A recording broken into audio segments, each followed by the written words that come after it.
अलाउद्दीन खिलजी, जो पूरे भारत को जीतने का ख्वाब रखता था, उसका मुकाबला राजपूताना के एक ऐसे वीर योद्धा से हुआ जिन्होंने एक बार नहीं बार बार अलाउद्दीन खिलजी को हार का मुंह दिखाया, जो क्षत्रिय धर्म का पालन करते हुए इतिहास के पन्नों में अमर हो गए।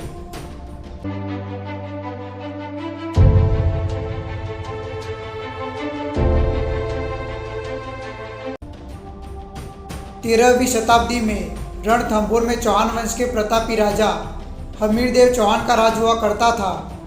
हमीरदेव ने थोड़े ही समय में रणथंभौर को विस्तारित राज्य में परिवर्तित कर दिया था, जिसमें ग्वालियर में शिवपुरी जिला, कोटा राज्य में बलवन, शाकंभरी के विस्तार आदि शामिल थे। उन्होंने सबसे पहले भीमरस के शासक को पराजित किया। उसके बाद वह उत्तर की ओर चित्तौड़, वर्धनपुर, पुष्कर, चंपा होते हुए रणथंभौर पहुँचे। उसी अभियान में त्रिभुवनगिरी के शासक ने उनकी अधीनता स्वीकार कर ली। उन्होंने मेवाड़ के शासक समर सिंह को भी हराया। उस समय दिल्ली में अराजकता फैली थी। इसी बीच हमीरदेव को अपने प्रभाव को बढ़ाने का अच्छा मौका मिल गया था, लेकिन जब दिल्ली सल्तनत की बागडोर जलालुद्दीन खिलजी के हाथों में आई तो वह चौहानों की बढ़ती ताकत को खत्म करने पर उतावला हो गया। उसने 1290 और 1292 ईस्वी के दौरान 2 बार रणथंभौर पर आक्रमण किया, लेकिन उसे हार कर वापस लौटना पड़ा। उसी दौरान उसने जाइन के किले पर भी कब्जा कर लिया, लेकिन चौहानों ने उसे फिर से अपने राज्य में शामिल कर लिया।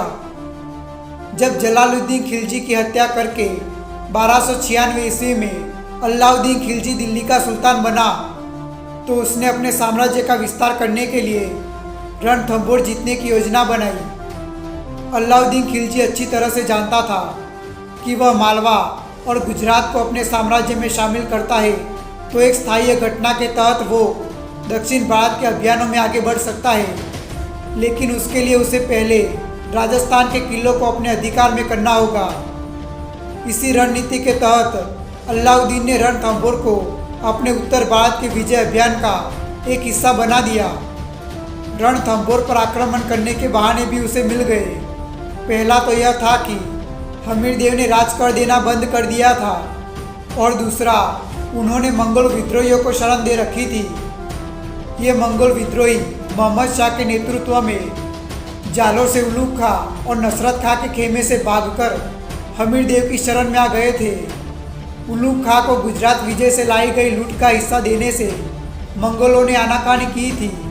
जब ये विद्रोही हमीरदेव के दरबार में पहुँचे तो सुल्तान ने उनसे अपने विद्रोहियों को लौटा देने को पत्र लिखा, लेकिन हमीरदेव ने इसे क्षत्रिय धर्म और वंश मर्यादा के विरुद्ध समझा। और जब हमीरदेव ने मंगोलों को लौटाने के संबंध में पूरा जवाब दिया तो अलाउद्दीन ने 1299 ईस्वी के अंत में उलूग खां, अलफ खां और वजीर नसरत खां के नेतृत्व में एक बड़ी सेना रणथंभौर विजय के लिए भेजी।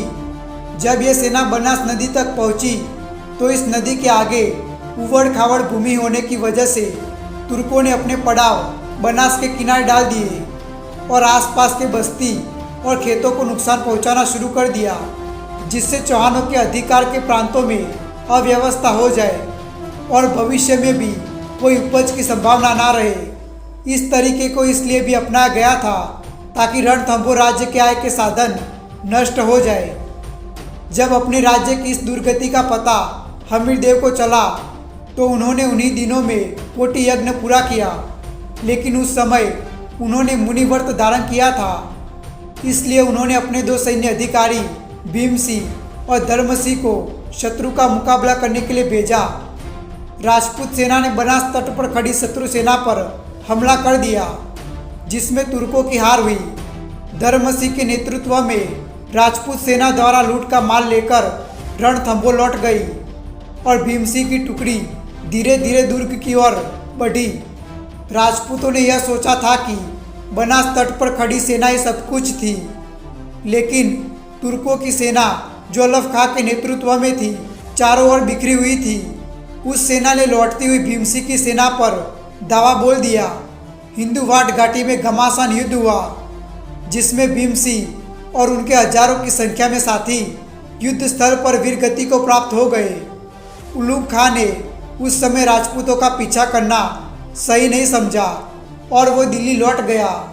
भीमसिंह के मृत्यु के समाचार जब हमीरदेव को मिले तो उन्हें काफ़ी दुख हुआ। उन्होंने उसके लिए धर्मसिंह को जिम्मेदार ठहराया और उसकी जगह अपने भाई भोज को नियुक्त किया। लेकिन फिर धर्मसिंह की बातों में आकर हमीरदेव ने बिना सोचे समझे भोज को पद से हटा दिया और उसे अपमानित भी किया। वो विवश होकर अपने भाई पृथ्वी सिंह के साथ मिलकर अलाउद्दीन के दरबार में चला गया, जहाँ उसे जगरा की जागीरी से सम्मानित किया गया। धर्मसिंह, जिसके मन में अपमान का बदला लेने की भावना छिपी थी, वो राज्य का सर्वेसर्वा बन गया। उसने प्रजा पर कई तरह के कर लगा दिए और उनसे धन संग्रह करने लगा। इससे हमीरदेव की प्रजा में असंतोष बढ़ने लगा, परंतु हमीरदेव के पास अन्य कोई मार्ग नहीं था सिवाय इसके कि वह धर्मसिंह की राय पर चले। उन्होंने उनकी सम्मति से दंडनायक के पद पर रतिपाल को नियुक्त किया, जो कि योग्य नहीं था।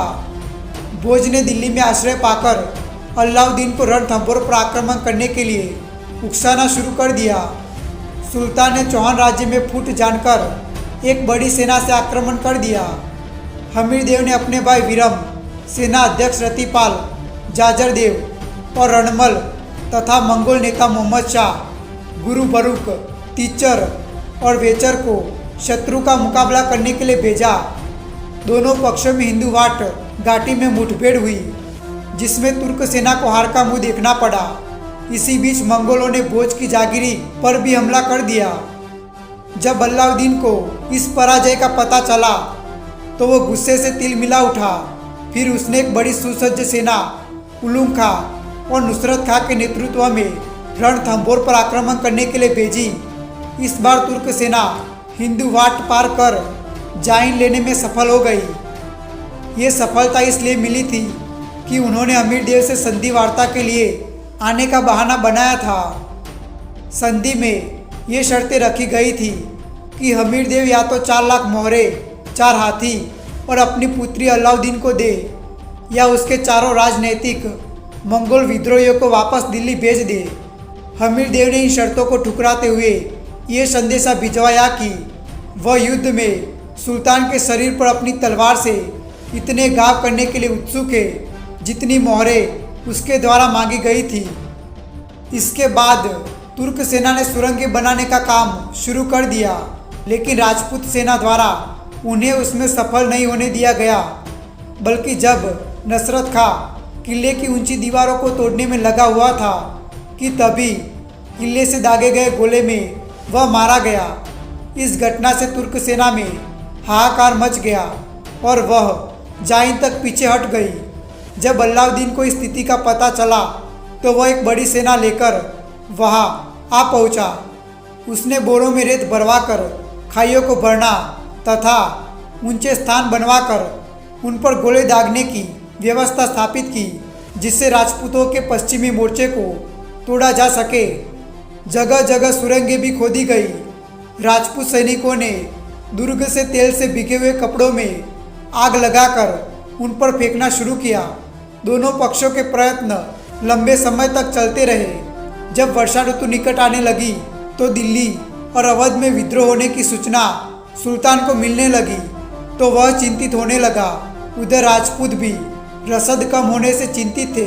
अंत में हमीरदेव के सेनापति रतिपाल और अलाउद्दीन में संधि वार्ता चली।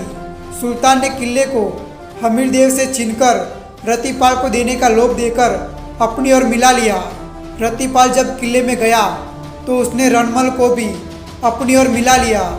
रतिपाल ने दुर्ग के कुछ स्थानों से मोर्चेबंदी हटा ली, जहां से तुर्क सैनिक रस्सों और सीढ़ियों से दुर्ग में घुस गए।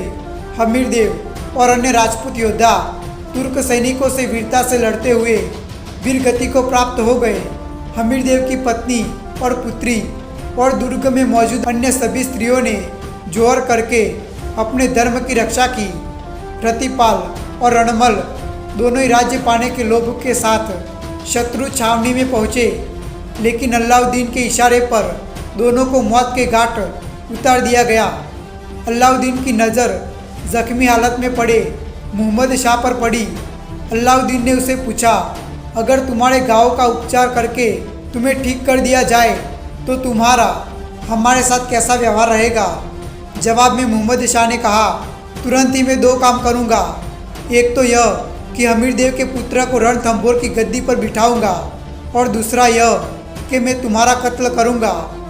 यह जवाब सुनकर सुल्तान ने उसे हाथी के पैरों तले कुचलवा दिया, लेकिन मन ही मन उसने मंगोल सैनिक की प्रशंसा की और इसीलिए उसके अंतिम संस्कार को विधि पूर्वक पूरा करवाया। 11 जुलाई 1301 ईस्वी में दुर्ग पर तुर्कों ने अधिकार कर लिया और उसके बाद दुर्ग की कई इमारतों और मंदिरों को तोड़ा गया और उस पर उलूम खां का अधिकार हो गया। हमीर देव ने पड़ोसी राज्यों से युद्ध कर अपनी शक्ति और धन तो बढ़ा लिया, लेकिन अपने शत्रुओं की संख्या भी बढ़ा ली थी। उन्होंने अपने सबसे बड़े शत्रु अलाउद्दीन के विरुद्ध संगठन करने का कोई प्रयत्न ही नहीं किया। अपनी प्रजा से भी कर ज़्यादा वसूलने से उनके सम्मान में कमी आई थी। इन सब के बावजूद भी आज भी लोग उनको सम्मान की नज़रों से देखते हैं, क्योंकि उन्होंने अपने राज्य और शरण में आए शरणार्थी की रक्षा के लिए तुर्कों के साथ कई लड़ाइयाँ लड़ी और हर बार उन्हें हराया भी, लेकिन अंत में वीरता के साथ लड़ते हुए वीरगति को प्राप्त हो गए। इस कहानी की महत्वपूर्ण घटना ये थी कि हमीर देव ने अपने क्षत्रिय धर्म के अनुसार शरण में आए शरणार्थी की रक्षा के लिए वीरता से लड़ते हुए अपने प्राणों को न्यौछावर कर दिया, तो दूसरी ओर उन शरणार्थियों ने भी अपने प्राणों को अपने स्वामी के लिए न्यौछावर कर दिया। मुहम्मद ने अंत समय तक अपने रक्षक के वंश की उन्नति की कामना की। दोस्तों, अगर आप हमारे चैनल पर पहली बार आए हो तो चैनल को सब्सक्राइब करके बेल आइकन को ज़रूर दबाएं और वीडियो पसंद आया हो तो वीडियो को लाइक ज़रूर कीजिए। तो फिर मिलते हैं एक नए ऐतिहासिक किस्से को लेकर।